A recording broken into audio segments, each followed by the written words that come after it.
بسم الله الرحمن الرحيم. الرحمن علم القرآن، خلق الإنسان، علمه البيان.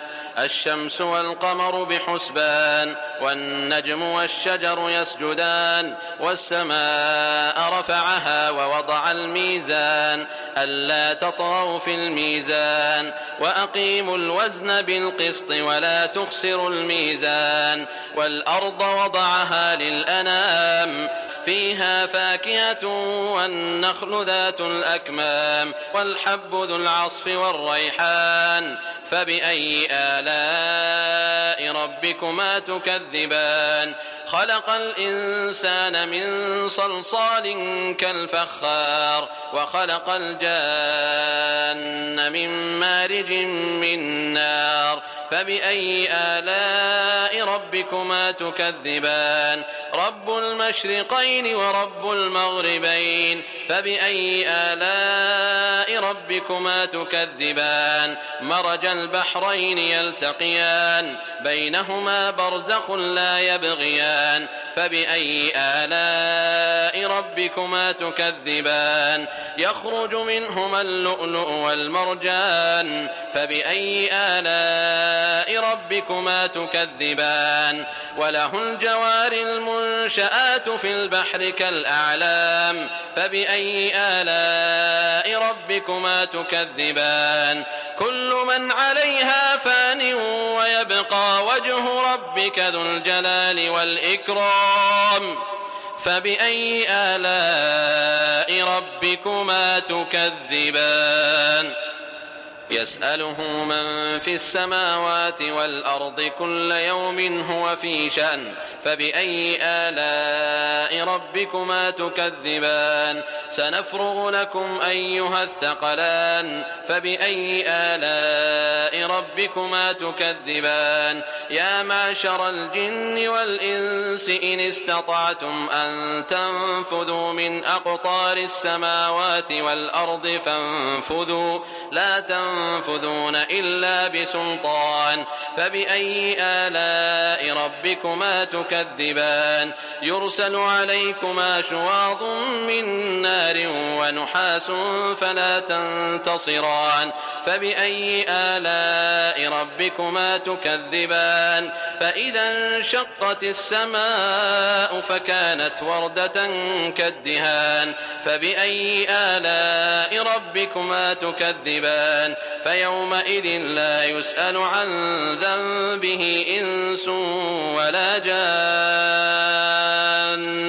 فبأي آلاء ربكما تكذبان؟ يعرف المجرمون بسيماهم فيؤخذ بالنواصي والأقدام.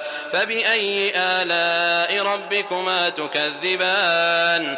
هذه جهنم التي يكذب بها المجرمون، يطوفون بينها وبين حميم آن.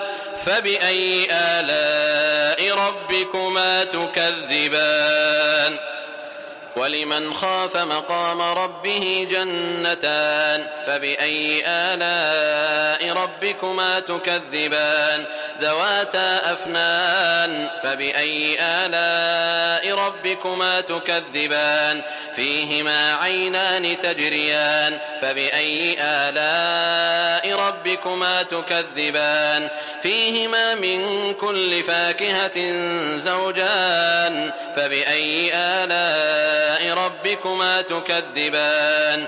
متكئين على فرش بطائنها من استبرق وجنى الجنتين دان. فبأي آلاء ربكما تكذبان؟ فيهن قاصرات الطرف لم يطمثهن إنس قبلهم ولا جان. فبأي آلاء ربكما تكذبان؟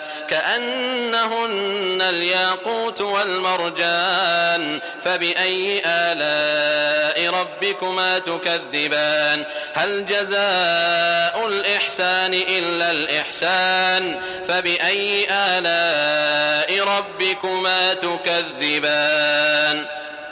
ومن دونهما جنتان فبأي آلاء ربكما تكذبان مدهامتان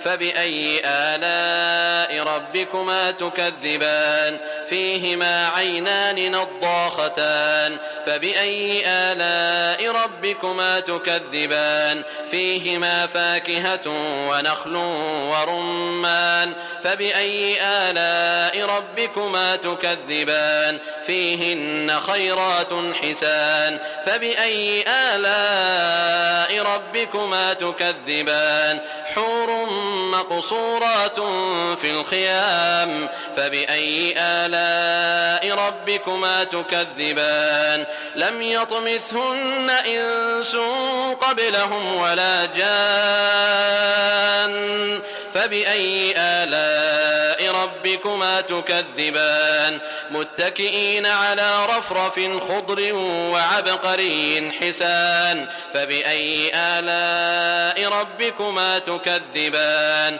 تبارك اسم ربك ذي الجلال والإكرام.